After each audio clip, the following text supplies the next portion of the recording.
अहमदियत कहो जिंदाबाद, आज तुम कल जमाना कहेगा।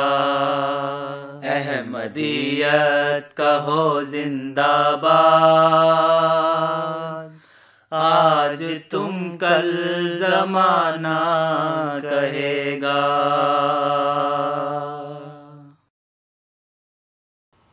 أعوذ بالله من الشيطان الرجيم بسم الله الرحمن الرحيم أشهد أن لا إله إلا الله وحده لا شريك له أشهد أن محمدا عبده ورسوله اللهم صل على محمد وعلى آل محمد كما صليت على إبراهيم وعلى آل إبراهيم وبارك على محمد وعلى آل محمد كما باركت على إبراهيم وعلى آل إبراهيم في العالمين إنك حميد مجيد.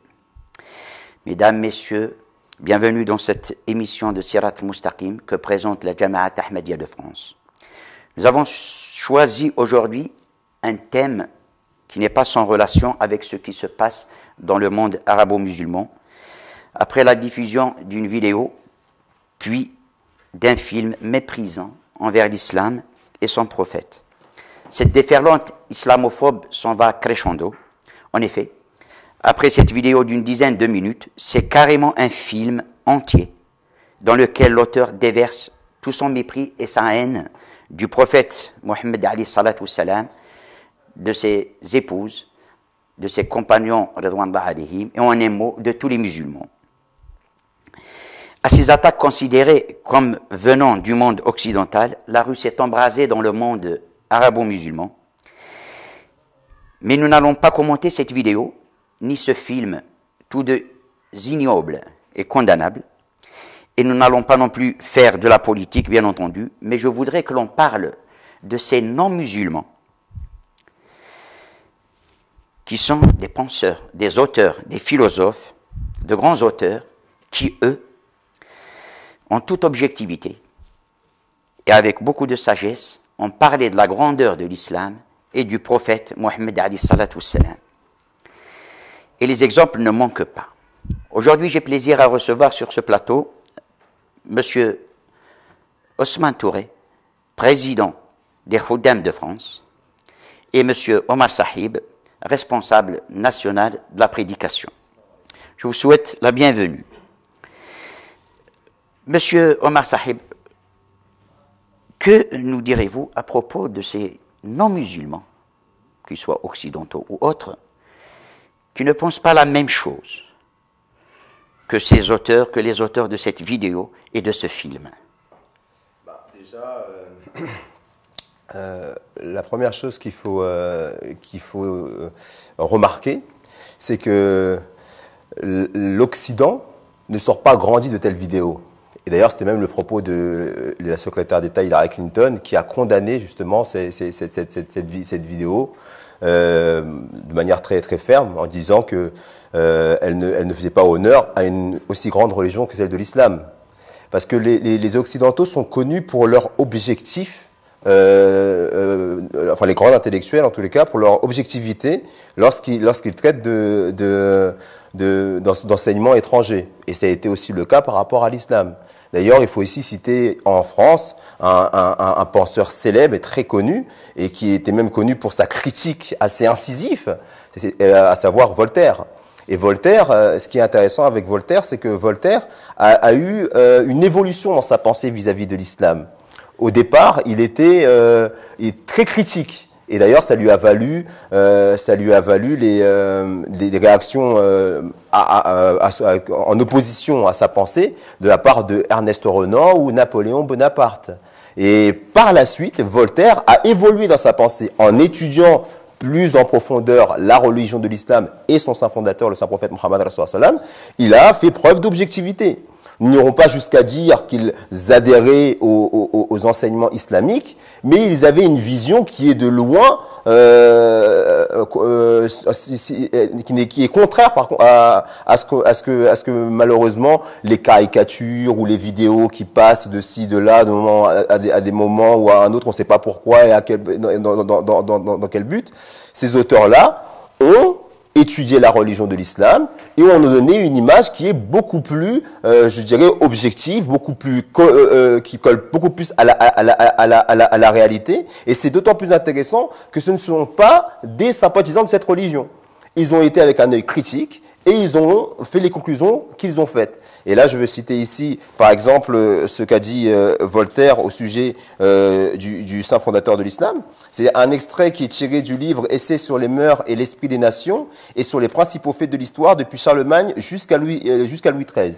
Donc, Voltaire disait, de tous les législateurs, de tous les conquérants, il n'en est aucun dont la vie ait été écrite avec plus d'authenticité et dans un plus grand détail par ses contemporains que celle de, il appelait Mahomet, Mohammed. Ôté de cette vie les prodiges dont cette partie du monde fut toujours infatuée, le reste est d'une vérité reconnue. Il naquit dans la ville de Mecca, que nous nommons la Mecque, en l'an 569 de notre ère vulgaire, au mois de mai. Son père s'appelait Abdallah, sa mère Amina. Il n'est pas douteux que sa famille ne fut une des plus considérées de la première tribu qui était celle des Koraïchites. Donc déjà, il a été à l'origine des textes, il reconnaît que la noblesse de la famille du saint fondateur de l'islam, Muhammad Rasulullah.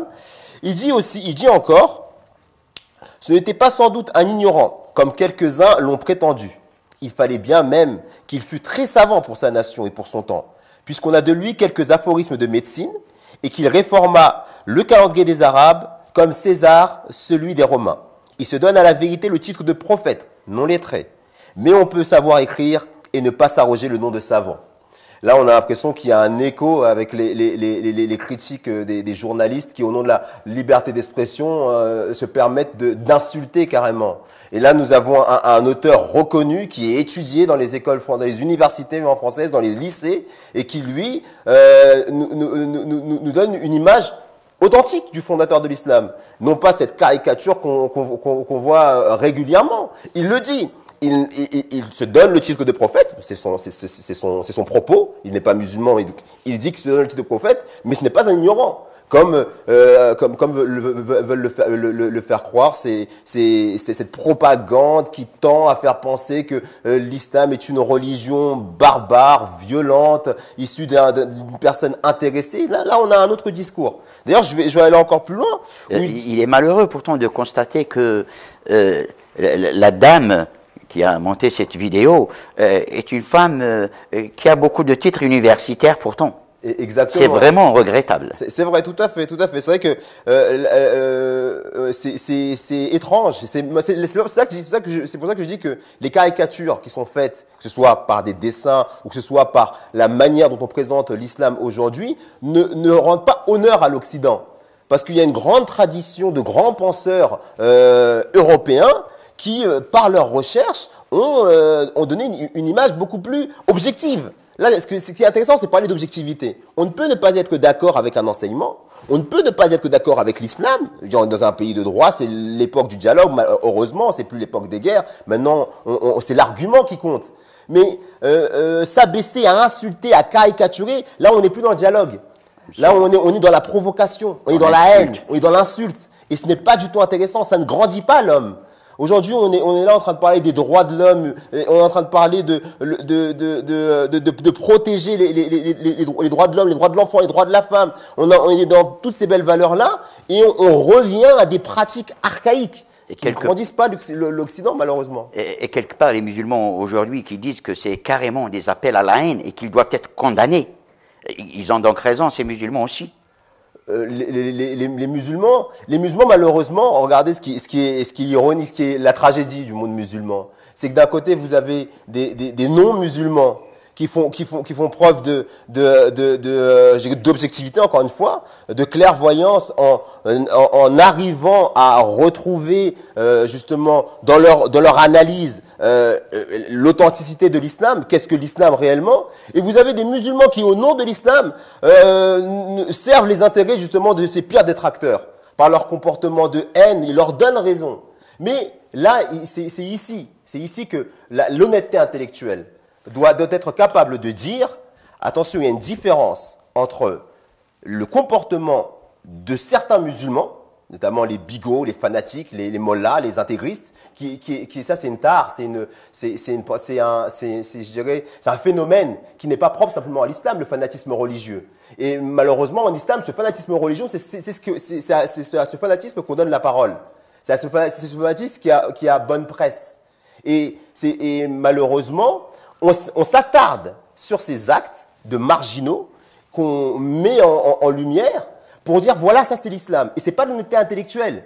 Quand on connaît la tradition de rigueur, de rigueur intellectuelle de l'Occident, on ne peut être que chagriné. C'est comme si aujourd'hui, et on le disait tout à l'heure en antenne, c'est comme si aujourd'hui, pour analyser le christianisme, on allait s'attarder aux pires heures de l'inquisition du Moyen-Âge. Et à mettre ça sur le dos de Jésus. Sur le dos de Jésus, exactement. Ouais. Et c'est exactement la même chose qui est faite aujourd'hui. Malheureusement, les universitaires, comme vous l'avez cité, font aussi la même erreur. Il est loin le temps où on avait des grands penseurs comme Lamartine. Et là, c'est une phrase célèbre qu'il a dite dans un livre qu'il a écrit et qui justement est d'autant plus belle que ça vient d'un philosophe des Lumières. Et là, on reconnaît la tradition occidentale de rigueur intellectuelle qui, bien que aux antipodes de la religion de l'islam, est prête à reconnaître la valeur, la grandeur de cette religion. Et regardez ce que dit Lamartine. Alphonse de Lamartine était un poète, écrivain, historien, membre de l'Académie française et homme politique français. Il est né à Mâcon le 21 octobre 1790 et il est mort à Paris le 28 février 1869. Donc il est connu, tout le monde le connaît, Alphonse de Lamartine. On pourra pas dire que c'était un adepte de l'islam et qui fréquentait les mosquées. Maintenant, regardez ce que lui dit. Il dit, si la grandeur du dessein, la petitesse des moyens, l'immensité du résultat sont les trois mesures du génie de l'homme, qui osera comparer humainement un grand homme de l'histoire moderne à Mahomet? Les plus fameux n'ont remué que des armes, des lois, des empires. Ils n'ont fondé, quand ils ont fondé quelque chose, que des puissances matérielles écroulées souvent avant eux. Celui-là a remué des armées, des législations, des empires, des peuples, des dynasties, des millions d'hommes sur un tiers du globe habité. Mais il a remué de plus des autels, des dieux, des religions, des idées, des croyances, des âmes. Il a fondé sur un livre où chaque lettre est devenue loi, une nationalité spirituelle qui englobe des peuples de toute langue et de toute race. Jamais homme ne se proposa volontairement ou involontairement un but plus sublime, puisque ce but était surhumain, saper les superstitions interposées entre la créature et le Créateur, rendre Dieu à l'homme et l'homme à Dieu, restaurer l'idée rationnelle et sainte de la divinité dans ce chaos de Dieu matériel et défiguré de l'idolâtrie. Quel témoignage! C'est édifiant. On peut pas faire, un musulman n'aurait pas mieux dit. Ouais, il faudrait envoyer ça à la dame qui a monté la vidéo. C'est-à-dire qu'elle n'a jamais lu Lamartine. Exactement, ouais, tout à fait. Ce qu'on ça dit par là, c'est que il est très important que, bon, cette dame, ce qu'elle a dit, c'est pas la première. Il y a d'autres avant elle qui ont écrit, il y a d'autres penseurs qui ont écrit. Il y a toujours, de tout temps, des opposants aux chefs religieux, aux dignitaires religieux, aux prophètes, autres.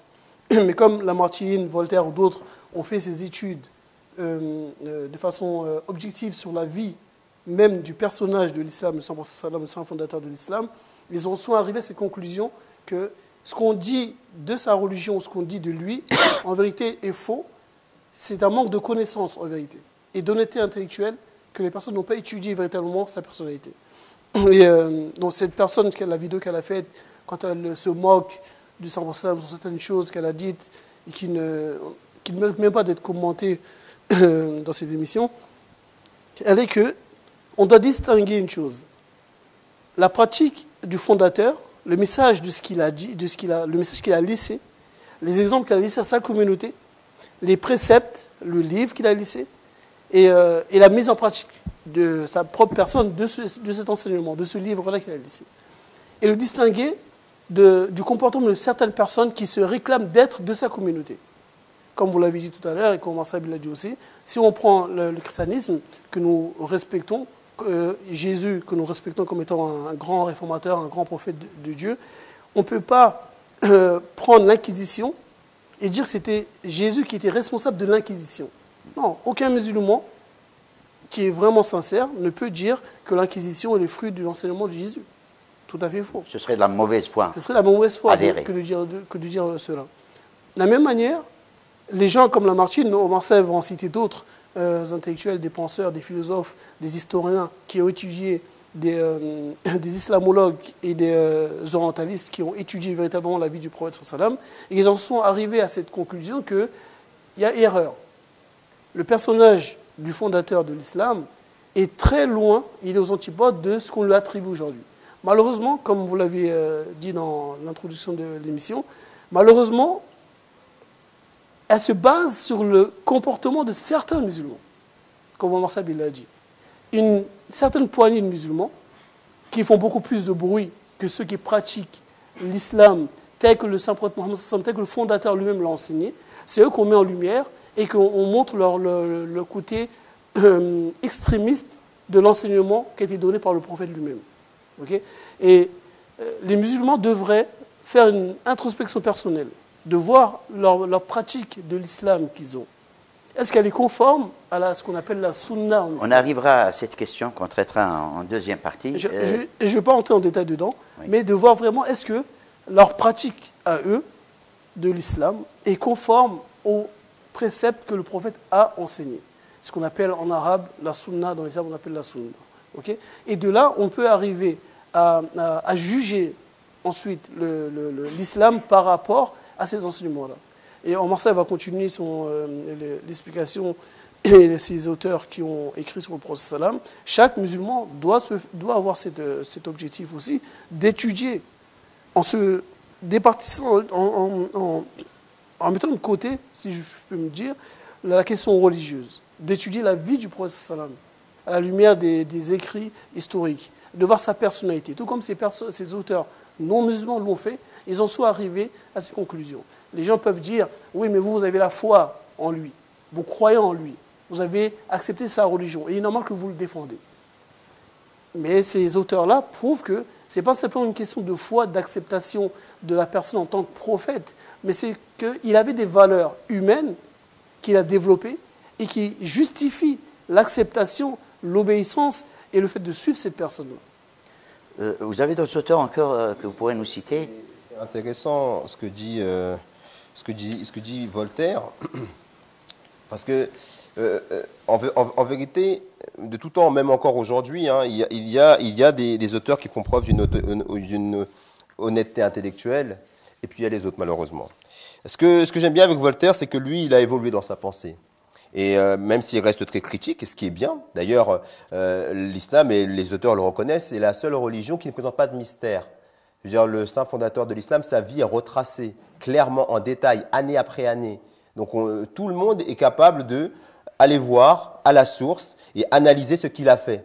Et ensuite, à partir des faits, élaborer son opinion. Et j'ai l'impression qu'à l'époque, ils étaient beaucoup plus, je dirais, beaucoup plus ouverts. Il y avait vraiment des analyses. Et c'est pour ça que le débat, il y avait débat. Et là est l'intérêt. Parce que contrairement au christianisme, par exemple, où on nous parle d'un dogme qui est un mystère qu'on ne peut accepter seulement si on est chrétien, mais qui refuse justement le défi posé par la raison humaine, la rationalité. Ne supporte pas l'analyse. Voilà, ne supporte pas l'analyse. Eh bien, en islam, c'est le contraire. On demande justement, on dit, voilà, même le saint fondateur dans l'islam, le Saint-Coran, dit, le saint prophète est un livre ouvert. Vous avez en lui un modèle parfait. Le Coran est un livre qui est et qui restera inattaquable. Et donc, ce qui s'est passé il y a 1400 ans de cela est tenu dans les textes, le Saint-Coran, et dans les hadiths. Et n'importe quel savant, européen ou non européen, ou occidental ou orientaliste, pour ou contre, peut analyser justement cette religion avec ce qui est disponible. Ça, c'est un fait. C'est pour ça que c'est d'autant plus triste aujourd'hui que, alors que rien n'est caché, on se borne à ses préjugés pour donner son analyse de l'islam. Et d'ailleurs, c'est ce que dit Voltaire quand il dit la prohibition de tous les jeux de hasard est peut-être la seule loi dont on ne puisse trouver d'exemple dans aucune religion. Et là, il va appuyer ce que je viens de dire plus tard. Là, je vous cite un peu déjà son analyse qu'il fait de la religion, de ce qu'il en a lu. Toutes ces lois qui, à la polygamie près, sont si austères, et sa doctrine qui est si simple, attirèrent bientôt à sa religion le respect et la confiance. Le dogme, surtout de l'unité d'un Dieu, présenté sans mystère, et proportionnée à une intelligence humaine, rangea sous sa loi une foule de nations, et jusqu'à des nègres dans l'Afrique et des insulaires dans l'océan Indien. Merci pour nous, moi je suis des Comores. Hein. Le peu que je viens de dire dément bien tout ce que nos historiens, nos déclameurs et nos préjugés. Mais la vérité doit les combattre. Et c'est là que je trouve qu'il fait preuve d'honnêteté intellectuelle. Regardez ce qu'il va jusqu'à dire. Bornons-nous toujours à cette vérité historique. Le législateur des musulmans, homme puissant et terrible, établit ses dogmes par son courage et par ses armes. Cependant, sa religion devint indulgente et tolérante. Il a reconnu que comment une personne, un être humain, a pu, pendant autant de siècles, convertir à sa cause des gens d'horizons si différents. Comme le dit notre calife, qui est décédé maintenant, le 4e calife, Hazrat Mirza Tahir Ahmad, l'épée peut courber les coups, peut courber les chines, mais elle ne peut pas courber les cœurs. C'est impossible. Et c'est une vérité indéniable.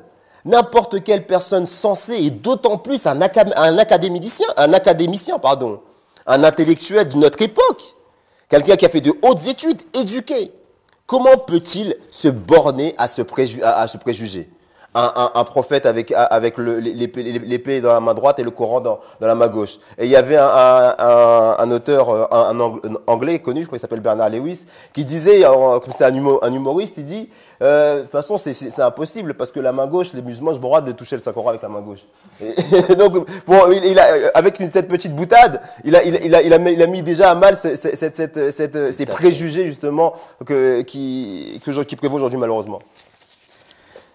Vous avez un autre auteur à nous citer? Oh, il y en a plusieurs. Il y en a encore plusieurs. Rapidement pour aborder Ernest Renan, je dirais Ernest Renan. Encore une fois, je ne cite pas ces auteurs-là pour dire, bon, regardez, ils sont d'accord avec l'islam. Ce que je tiens à faire ressortir de ces textes-là, c'est qu'ils avaient beau ne pas être d'accord avec l'islam, mais ils se cantonnaient aux faits, en disant, voilà, l'islam, c'est ça. Moi, c'est ce que ils n'ont jamais embrassé l'islam. Exactement, exactement. Et là, je citais un exemple dans lequel il nous montre bien que l'islam est quelque chose qui peut être analysé. Et ça, c'est intéressant, parce que si on s'arrête justement à cette analyse critique, on peut en sortir des conclusions, et à partir des conclusions qui sont faites, pour ou contre, on peut ouvrir un débat, et justement, comme on dit, la confrontation, j'ai la lumière. Et Ernest Renan, à ce sujet-là, il avait bien compris. Qu'est-ce qu'il dit? Il dit, la naissance de l'islamisme est sous ce rapport un fait unique, et véritablement inappréciable. L'islamisme, a été la dernière création religieuse de l'humanité, et à beaucoup d'égards la moins originale. Au lieu de ce mystère, sous lequel les autres religions enveloppent leur berceau, celle-ci naît en pleine histoire. Ses racines sont à fleur de sol. La vie de son fondateur nous est aussi bien connue que celle des réformateurs du XVIe siècle.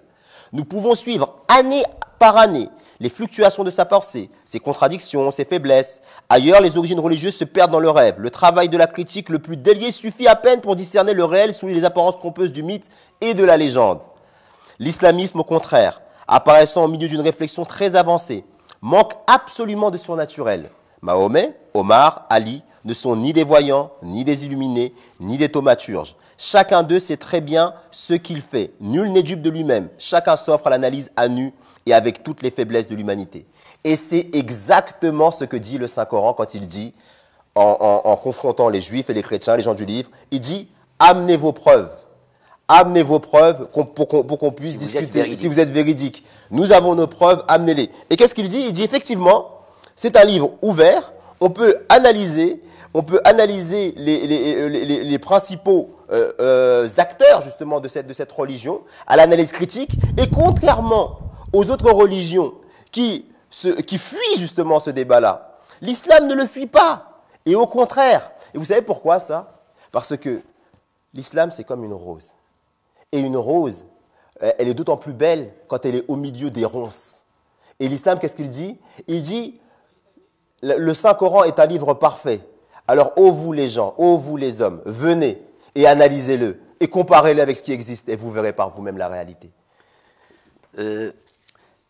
Monsieur Ousmane Touré, il est vrai et indéniable que ce que racontent les Occidentaux à propos de l'islam et du prophète Mohammed participe très souvent de la mauvaise foi, c'est sûr.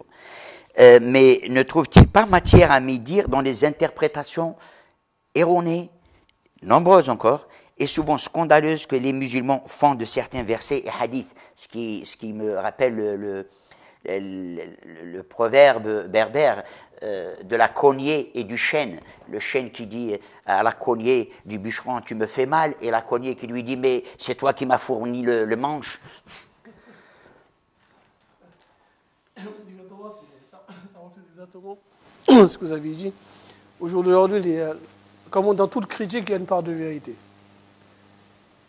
Quand on analyse ce que disent les non-musulmans, occidentaux ou orientaux, d'où que viennent l'attaque, souvent se base non pas sur l'analyse de la vie du prophète Mohammed sallam, mais se base sur les agissements de ceux qui se réclament d'être de sa communauté. Et quand on regarde certaines choses telles qu'ils disent sur la question du djihad, sur la question de l'apostasie, sur la question du mariage forcé, sur la question de tout plein d'autres enseignements que les non-musulmans, les anti-islam attribuent au saint prophète sallam. Je vous pose cette question d'autant plus que l'Ahmadiyya, depuis plus d'un siècle, dénonce justement ces mauvaises interprétations, ces erreurs de compréhension que les musulmans ont et font du Coran et du Hadith. Vous savez, ce phénomène est un phénomène qui existe depuis des temps passés. Depuis au moins le 3e siècle de l'islam.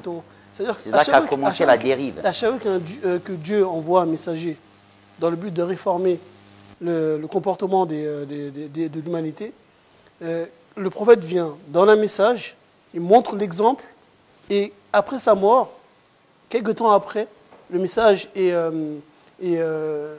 biaisé par la pratique des personnes, altéré par les personnes qui sont par la suite. Notamment, on prend le cas dans le christianisme, quand on a parlé de l'Inquisition, ce qui s'est passé. Jésus a donné un message d'amour. Quand vous tapez sur une joue, tendez l'autre, et on voit ce qui s'est passé avec l'Inquisition, on voit ce qui se passe avec les différentes guerres qui sont menées par les nations chrétiennes, même si ce n'est pas directement la religion chrétienne qui veut attaquer un pays, mais ce sont des nations chrétiennes qui attaquent d'autres pays, sans appliquer le message de Jésus. Pouvez-vous nous donner quelques exemples, parce que nous n'avons pas beaucoup de temps? Alors, il y en a énormément d'exemples. Je vais prendre l'exemple juste pour le téléspectateur. L'exemple le plus frappant, le plus souvent cité par les ennemis, les opposants à l'islam, c'est la question du djihad. La question du djihad, quand on cite le djihad, en vérité, il faut savoir qu'est-ce qui est pensé derrière. Quand on parle du djihad, on parle de la conversion par la force. Car le djihad, en disant que c'est une guerre a toujours un but. Quelque chose dit ou non dit, elle a toujours un but. Donc quand on dit que l'islam prône le djihad, on veut dire que l'islam met en avant le djihad pour convertir les nations par la force. Okay? Et quand on regarde dans 5 ans, on voit par la vie du prophète Mohammed sallam. Le djihad en lui-même dans la langue arabe, c'est faire l'effort. C'est un effort. Le Sahaba a classé le djihad en 3 catégories. Djihad al-akbar, djihad saghir, kabir et akbar. À 3 niveaux. Et le djihad saghir, akbar, pardon, c'est le plus grand des djihads, c'est celui de lutter contre ces ces bas instincts. C'est-à-dire que le djihad ici, il faut le comprendre dans l'effort dans la voie de Dieu. Dans la voie de Dieu. C'est l'effort pour se réformer. Lutter contre soi-même. Et pas le combat nécessairement avec l'épée. Deuxième niveau, djihad kabir, c'est le djihad par l'argument, par la parole, par l'écrit, la discussion, le débat, tout comme Omar Saeb l'a cité par les écrits des auteurs occidentaux avec l'analyse qu'ils ont faite de l'islam et de la pensée musulmane. Et que le Coran permet de faire un djihad par la plume, par la parole, par l'argument, par le débat. Et il y a le djihad saghir, où le Sahaba a dit c'est le plus petit des djihads, c'est le djihad par l'épée. Le djihad par l'épée, qu'on appelle le djihad armé, c'est le djihad défensif. C'est celui par lequel les musulmans sont attaqués uniquement pour leur foi et dans le but d'éradiquer leur religion. Et ça, c'est une chose qui a été pratiquée à l'époque du Salam, toujours dans un but défensif. Jamais l'islam a utilisé la force pour convertir une nation, un peuple, par la force. Citez-nous un verset fondamental en ce un sourate qui est la plus connue, que même quelqu'un qui n'a pas étudié le Saint-Coran, qui n'a pas mémorisé des grandes sourates du Saint-Coran, même un enfant de 7 ans le connaît. C'est sourate Al-Kafirun. قل يا أيها الكافرون لا أعبد ما تعبدون ولا أنتم عابدون ما أعبد ولا أنا عابد ما عبدتم وأنتم عابدون ما أعبد لكم دينكم ولي الدين. Je vais prendre la fin du verset. Si vous voulez que je traduise la totalité, je peux le traduire. Ça ne va pas me prendre beaucoup de temps. Aux gens qui ne croyaient pas, je n'adore pas ce que vous adorez, vous n'adorez pas ce que j'adore, et vous n'adorez pas ce que j'adore. Ô vous qui ne croyez pas, je n'adore pas comme vous adorez, et vous n'adorez pas non plus comme j'adore. Et je ne vais pas adorer ceux que vous adorez, tout comme vous n'allez pas adorer non plus ceux que j'adore. À vous, votre religion, et à moi, ma religion. On ne dégaine pas l'épée, on ne sort pas l'épée du four. Et vraiment l'exemple même du comportement qu'un musulman doit avoir. À propos de la religion, jamais on ne peut utiliser la force pour contraindre qui que ce soit. Un autre verset, et ça il faut l'avoir appris, il faut avoir cherché dans 5 ans, il faut que la personne ait mémorisé au moins ces parties-là. Nulle contrainte. La ikrah fi din qad tabayyana rushd min al-ghayy. Le verset, il n'y a pas de contrainte en matière de religion. Le bien, c'est distingué du mal. Ce verset, aucun musulman qui se dit être suivant du prophète Mohammed sallam ne peut aller à l'encontre de cela. À savoir, contraindre quelqu'un à quoi que ce soit. Si la personne ne veut pas faire la prière, c'est entre elle et Dieu. Si elle veut porter le hijab, c'est entre elle et Dieu. Si elle ne veut pas le porter, c'est entre elle et Dieu. Si la personne veut se convertir à l'islam, ça concerne elle et Dieu. La foi concerne l'être humain individuel entre lui et le Créateur. Juste une petite question pour les téléspectateurs. Est-ce qu'un homme musulman peut contraindre sa femme à porter le hijab? Il n'y a pas de contrainte en matière de religion. Il n'y a pas de contrainte. C'est sa femme, même vis-à-vis de son épouse, il n'a pas le droit de la contraindre. Même sur sa femme, c'est sa femme, mais c'est la créature du Seigneur. C'est la créature de Dieu. Et le mari, tout comme la femme, les deux sont les créatures de Dieu.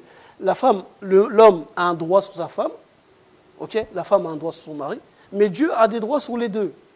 La parole de Dieu prime sur la parole du mari, sur sa femme, ou de la femme sur le mari. Quand Dieu dit « la ikrah fi din », si la femme ne veut pas le porter, ça concerne entre elle et Dieu. Si elle a commis un péché, c'est entre elle et Dieu. Si elle a fait une bonne chose, c'est entre elle et Dieu. Dieu dit au jour du jugement, il n'y a pas d'alliance entre vous. Vous n'avez rien à voir avec votre épouse, et votre épouse n'a rien à voir avec vous. Chacun rend compte tout seul. Il faut distinguer. Si une personne dit « Dieu l'a recommandé », ok, mais ça ne veut pas dire qu'on doit l'imposer. Dieu l'a recommandé. Si on se dit être croyant, on doit adopter les règles que le Saint-Coran nous demande de faire. Si la personne ne veut pas le faire, une autre personne ne peut pas la contraindre par la force de le faire. Elle peut lui faire le rappel, lui parler, lui faire la cérémonie si on veut, l'exhorter, mais jamais la forcer et la contraindre à faire cette chose. Deuxième chose, et je termine par ça, c'est l'apostasie.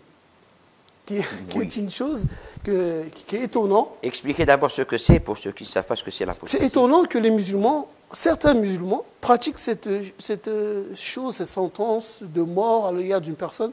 C'est l'apostasie, c'est une personne qui est musulmane et un jour elle se dit moi je doute sur l'islam, pour moi l'islam n'est pas la vraie religion. Elle quitte l'islam. Et les savants, certains savants musulmans ont trouvé le moyen de mettre une loi qui punit de mort toute personne qui renonce à l'islam. Alors que le prophète sallam, on prend le sujet lorsqu'ils ont signé le pacte de Hudaybiyah et que les Mécois ont dit au sallam et que Omar ibn Khattab a contesté. Et ils ont dit si une personne quitte la Mecque et vient rejoindre le sallam à Médine afin d'adhérer à l'islam en vérité, vous devrez la retourner, la renvoyer. Par contre, si une personne renonce à l'islam et veut rejoindre les Mécois, les musulmans doivent le laisser quitter Médine. Le Saint-Prophète Mohammed a dit oui. Les Sahaba, ils sont agités, ils ont dit mais c'est injuste. Comment nous, si quelqu'un veut accepter, on doit le renvoyer, et si quelqu'un rejette, nous on le laisse partir. Le Saint-Prophète a expliqué la sagesse derrière. Si une personne accepte l'islam, elle n'a pas besoin d'être au milieu des musulmans afin d'être musulmane. Un musulman est musulman où qu'il soit. Et là où il est, il peut transmettre le message. Il peut propager le message. Il est utile à l'islam là où il est. Par contre, une personne qui n'est plus des nôtres et qui nous quitte, qui renonce à notre foi, elle n'est plus utile. Si elle reste parmi nous, qu'est-ce qui va se passer? Elle va corrompre l'esprit des gens.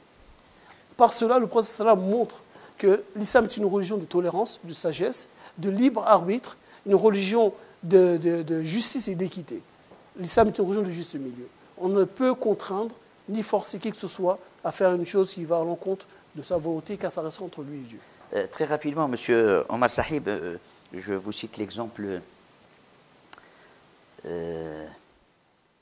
Alors, l'exemple de la lapidation. Cela existe-t-il en islam? Non. Et je suis catégorique là-dessus, puisque c'est en fait une pratique qui vient de l'Ancien Testament et qui ne se trouve en aucun cas dans aucun écrit de l'islam, ni le Saint-Coran, ni dans la pratique du Saint-Prophète sallallahu alayhi wa sallam. D'ailleurs, à ce propos-là, c'est important de le dire, parce que là, ils le reconnaissent aussi. Ils disent que la foi musulmane elle-même fut effrayée de la multitude des documents ainsi obtenus. 6 sources légitimes furent seules reconnues à la tradition, et l'infatigable Bukhari avoue que sur les 200 000 hadiths qu'il avait recueillis, 7 000 sont incontestables. Ça veut dire qu'il y a à boire et à manger dans la littérature islamique, et que seul le Coran est la parole fiable. Les hadiths, nous les acceptons à partir du moment où ils ne contredisent pas le Saint-Coran. Et pourquoi je fais cette petite introduction? C'est tout simplement pour dire que si effectivement on s'appuie sur des écrits pour dire que la lapidation existe en islam, c'est en se basant sur des hadiths qui souvent ont été fabriqués, malheureusement. Maintenant, l'adultère en plus en islam, c'est quelque chose qui doit être prouvé. Et le pardon en islam est quelque chose qui a je dirais, préséance sur justement la punition. Les injonctions en islam sont faites pour dissuader. Mais aujourd'hui, dans une société, la société islamique actuelle, qui n'ont d'islam que le nom, la pratique islamique, qu'est-ce qu'elle a été? Je vais vous donner un exemple pour vous expliquer comment en fait les lois doivent être appliquées. Hazrat Omar Farouk, qui était le deuxième calife de l'islam, une fois des personnes sont venues le voir, un propriétaire terrien est venu le voir en disant voilà, j'ai mon esclave, il m'a volé un mouton. Je demande que le châtiment lui soit appliqué. Qu'est-ce qu'a dit l'esclave en question? Il a dit moi, mon maître, il ne me nourrit pas à ma faim. C'est pour ça que j'ai été contraint de le voler. Hazrat Omar Farouk, qu'est-ce qu'il a dit? Il a dit, non seulement il ne sera pas puni, mais toi, tu es condamné à lui verser une amende et à satisfaire à ses besoins. Donc là, on voit qu'aujourd'hui, la justice sociale, la pratique, la justice sociale, l'éducation islamique, à savoir les préceptes aussi importants que le mensonge, par exemple. Le Saint-Prophète a tellement insisté sur le mensonge, par exemple, que les compagnons à cette époque-là ont prié pour qu'il s'arrête justement les enjoindre à ne pas mentir. La corruption, la malhonnêteté, le vol est tellement répandu dans les sociétés islamiques qu'on devrait déjà commencer par rééduquer la société, en faire justement une société islamique dans l'esprit. Et ensuite, les lois sont des garde-fous. C'est une forteresse qui est là pour préserver l'édifice qui a été mis en place à travers la réforme, l'exhortation, l'exemple, l'éducation. Et une fois que ça est fait, les lois viennent pour protéger justement ce formidable bâtiment qui a été érigé par les sublimes enseignements de l'islam. Et aujourd'hui, ce n'est pas le cas. Aujourd'hui, les mollahs, les fanatiques, ont pris malheureusement le pouvoir et c'est eux qui édictent justement des fatwas, des décrets pour punir telle ou telle personne. Comme si la religion ne se résumait qu'à un amas d'interdits et d'obligations. Alors que l'islam, ce n'est pas ça. Donc, je ne vais pas rentrer juste pour le moment, parce qu'après, c'est une question de jurisprudence. On doit s'arrêter sur ce que dit le Saint-Coran, ce que disent les hadiths, pour justement statuer sur exactement quelles sont les conditions, et ce sont des conditions très restrictives, pour justement savoir si une personne a commis l'adultère et qu'est-ce qu'elle mérite. Et il faut voir aussi l'exemple du Saint-Prophète, comment il a agi, comment il a été pardonnant, comment il a été indulgent vis-à-vis de ces personnes-là, pour privilégier plutôt la réforme, le pardon, pour justement amener à un changement, pour créer une société pacifique. Et ça, c'est une question qui mérite pas de moratoire, contrairement à ce que certains ont pu dire. Il n'y a pas de lapidation. Les femmes ne sont pas tuées pour avoir commis un tel acte.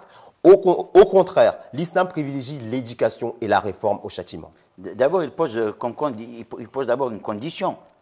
Pour prouver l'adultère, il faut 4 témoins. Oui. Comment prouver l'adultère alors dans ce cas-là d'abord hein. Omar Saïd il a dit, Alhamdulillah, il a précisé à la fin que les téléspectateurs ne pensent pas qu'il est en train de dire qu'il faut mettre un moratoire. C'est pas du tout la question de moratoire quant à la taille de la pierre ou la taille du fossé. Est-ce qu'il faut mettre la tête en haut? Est-ce qu'il faut mettre la moitié du corps? Ce sont des choses aberrantes qui ont été faites par certains savants musulmans qui ne suffit pas du tout à la sunna. Mais même ces quelques hadiths, comme la dame a cité sur YouTube, cette émission qui a été citée, où elle cite un hadith de Bukhari, ou je ne sais pas de quelle référence qu'elle a cité. La lapidation, quand on regarde le moment de la pratique de cette chose dont elle parle, a été faite longtemps avant la révélation du verset sur le châtiment, que la punition suite à l'adultère, à la fornication. C'était la lapidation. Voilà, il y a la lapidation. C'est-à-dire que le prophète de l'islam, pratiquait la loi de Moïse. Tant que le Saint-Coran n'avait pas révélé la punition quant à un mal, à un méfait, ou bien un conseil, ou bien la procédure à suivre quant à une chose qui s'est passée dans la société, le Saint-Coran suivait la loi des livres en vigueur, soit la loi de Moïse, mosaïque. La loi mosaïque. Oui. Si un chrétien venait à être jugé pour une chose qu'il a faite, c'était par rapport à son livre et l'enseignement qu'il avait. Ou bien les lois tribales qui étaient en vigueur à l'époque. Okay. Sur le même point, Jésus, on lui a amené une fois une femme qui venait de commettre un adultère. Les Juifs lui avaient présenté une femme qui venait de commettre un adultère. Que celui qui n'a jamais... Qu'est-ce qu'il a répondu? Que jette la première pierre, celui qui n'a jamais... D'accord, donc il parlait de lapidation. Il parlait de la lapidation. Donc c'est l'islam qui est venu abroger la lapidation. L'islam est la seule religion. Oui. C'est celle qui est venue mettre fin à cette pratique barbare. Si les personnes... Donc ça participe vraiment de la mauvaise foi pour cette dame-là d'avoir cité ça. Elle ou d'autres, s'ils veulent vraiment savoir, objectivement, qu'est-ce qu'il en est, ils devraient étudier. Qu'est-ce qui s'est passé depuis la révélation de ce verset qui parle de la sanction à appliquer à une personne qui a commis l'adultère. Bien sûr, les conditions qui sont avec, 4 témoins, toutes ces choses, ils sont analysées en profondeur. Oui, j'ai dit qu'on n'allait pas commenter ni la vidéo, ni le film. Je voudrais savoir si vous pouvez nous citer quelques auteurs contemporains. J'en ai.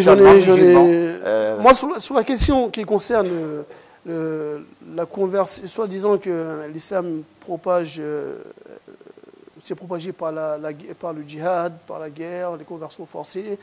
Il y a un révérend que j'ai beaucoup aimé son livre, qui est Mohammedanisme, dans son édition de 1876, de l'époque de Lamartine.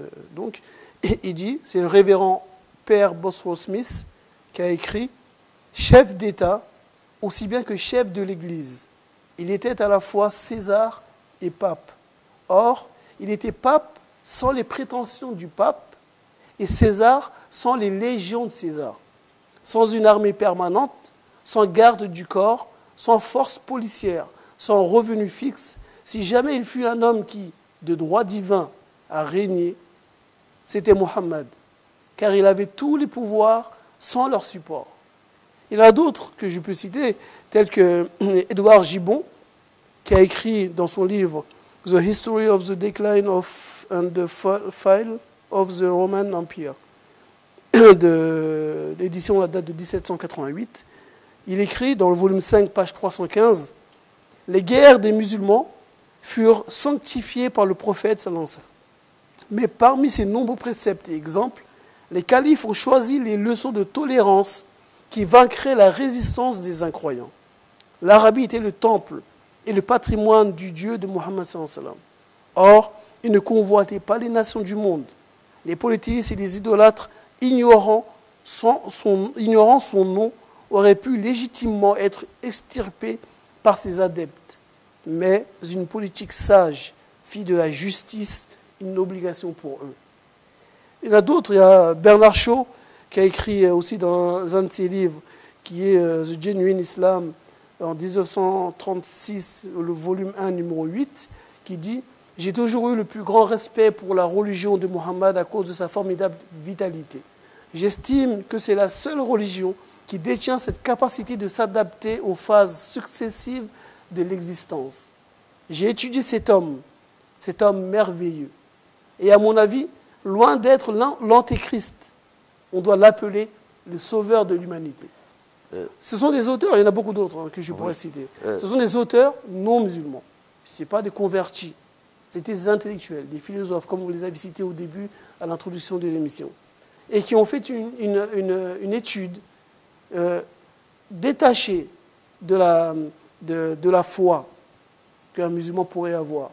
Et d'étudier la personnalité selon les sources historiques du personnage de Muhammad sallallahu alayhi wa sallam. Et voilà ce qu'ils ont déduit de lui.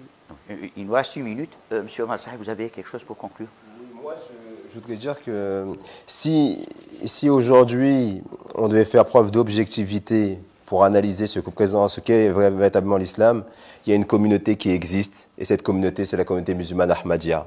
Et tout ce qu'ont pu relever ces illustres auteurs passés ou contemporains, eh bien, ils pourraient le retrouver dans la communauté musulmane Ahmadiyya et dans l'exemple de notre bien-aimé calife, Hazrat Mirza Masroor Ahmad Aziz, qui, de manière ouverte, tous les vendredis, fait des khutbahs et il expose les sublimes enseignements de l'islam. Le véritable islam.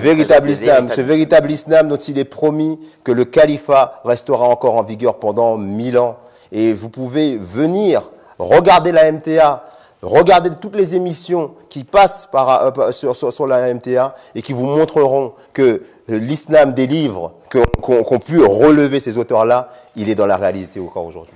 C'est sur ces propos que se termine cette émission. Je vous remercie d'avoir répondu à l'invitation. Mesdames et messieurs, je vous remercie de nous avoir suivis et vous fixe rendez-vous pour une nouvelle édition. Assalamu alaikum. मोहब्बत की नग़मात गाएंगे हम, अख़ुवत की तानी उड़ाएंगे हम।